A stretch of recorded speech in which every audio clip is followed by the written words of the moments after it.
നമസ്കാരം. US president Donald ട്രംപിന്റെ നിർദ്ദേശപ്രകാരം കടുത്ത സൈനിക നടപടി നടന്നിരിക്കുന്നു എന്ന റിപ്പോർട്ടുകളാണ് പുറത്തുവരുന്നത്. ഇറാൻ വിന്യസിച്ച 10 അത്യാധുനിക മൈൻ ലേയിങ് ബോട്ടുകൾ US സേന തകർത്തെറിഞ്ഞതായാണ് പുറത്തുവരുന്ന ഏറ്റവും പുതിയ റിപ്പോർട്ടുകൾ.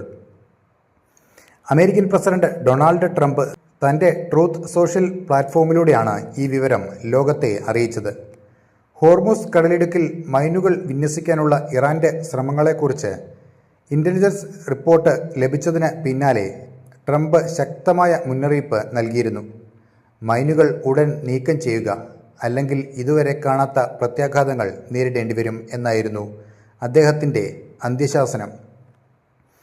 ഈ മുന്നറിയിപ്പ് നൽകി മിനിറ്റുകൾക്കുള്ളിൽ തന്നെ അമേരിക്കൻ പോർവിമാനങ്ങളും ഡ്രോണുകളും ഇറാന്റെ 10 ബോട്ടുകളെ പൂർണ്ണമായും തകർത്തു.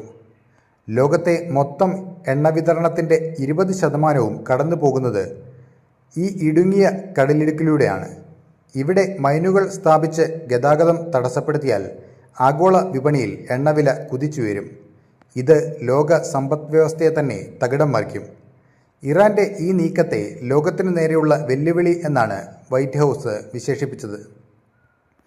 തൻ്റെ മുൻകാല നിലപാടുകളിൽ ഉറച്ചു നിന്നുകൊണ്ട് ക്വിക്ക് ആൻഡ് വയലൻ്റായ മറുപടിയാണ് അമേരിക്ക നൽകിയിരിക്കുന്നത്.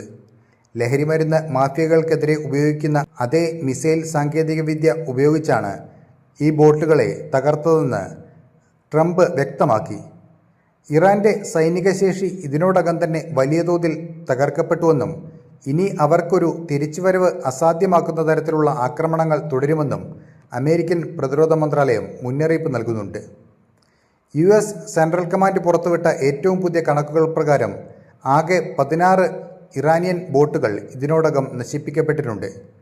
ഇസ്രയേലും അമേരിക്കയും സംയുക്തമായി നടത്തുന്ന ഓപ്പറേഷൻ എപ്പിക് ഫ്യൂരി എന്ന സൈനിക നീക്കത്തിൻ്റെ ഭാഗമായാണ് ഈ ആക്രമണങ്ങൾ. ഇറാന്റെ പരമോന്നത നേതാവ് ആയത്തുള്ള അലി ഖമേനി കൊല്ലപ്പെട്ടതിന് പിന്നാലെ ഇറാനിൽ ഭരണമാറ്റത്തിനുള്ള നീക്കങ്ങളും സജീവമാണ്.